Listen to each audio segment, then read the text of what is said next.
सर्गश्च वंशो मनवंतराणि च वंशाय चरितम चैव पुराणम पंचलक्षणम। सर्ग प्रतिसर्ग, वंश का वर्णन, मनवंतर और उस मनवंतर में हुए जो भगवान के भक्त हैं, राजा हैं, उनका जो चरित्र है, ये सब जिसमें वर्णन है उनको कहते हैं पुराण। लेकिन भागवत में 10 लक्षण हैं, इसलिए भागवत महापुराण है। और भागवत में 4 अक्षर हैं, भा, गौ, व और तो।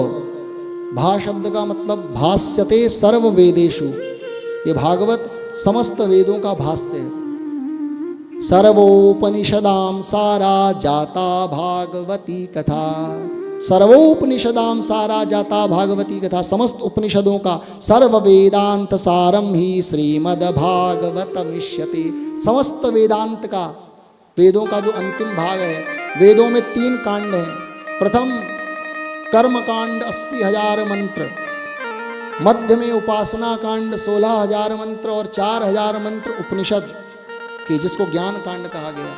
अंत में कर्म कांड भी ज्ञान की श्रुतियों में समा जाता।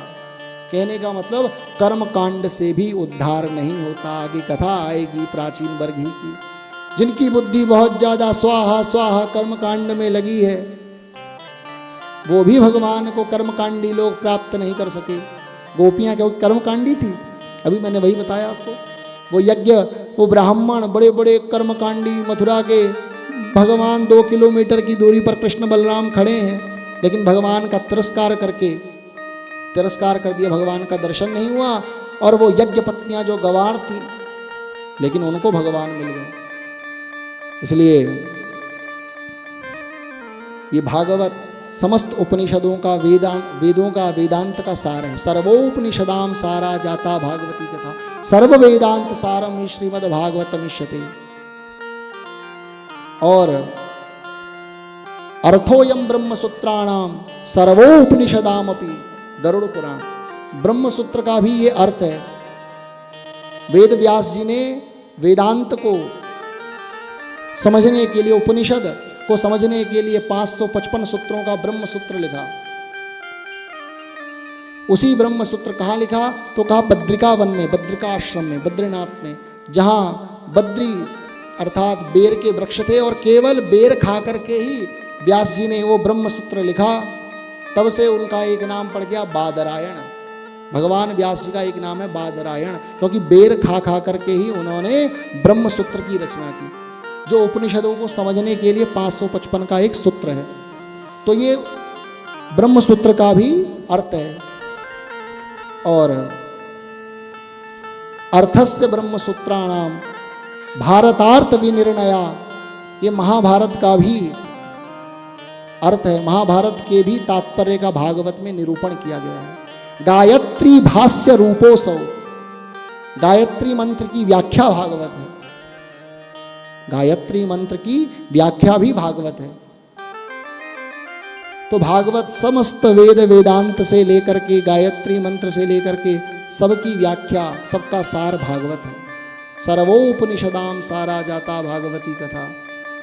और भगवान शुकदेव के मुख से निकला हुआ ये अमृत है। और किसी भी चीज की महिमा को जब तक नहीं सुना जाए तब तक उसमें प्रेम नहीं होगा, उसमें रति नहीं होगी। इसीलिए भागवत की महात्मा को पहले सुनेंगे और तब जाकर के जब भागवत की महिमा का पता चलेगा, महात्मा का पता चलेगा, तब जाकर के उसमें रति होगी। महात्मा ज्ञान पूर्वकम श्रद्धा ना भवती। किसी भी चीज़ की इम्पोर्टेंस को जब तक आप सुनोगे नहीं, उसकी वैल्यू क्या है, उसका महिमा महात्मा क्या है, तब तक उसमें आपका मन नहीं लगेगा। इसीलिए गोस्वामी जी ने कहा कि जाने बिनु न होई परतीति।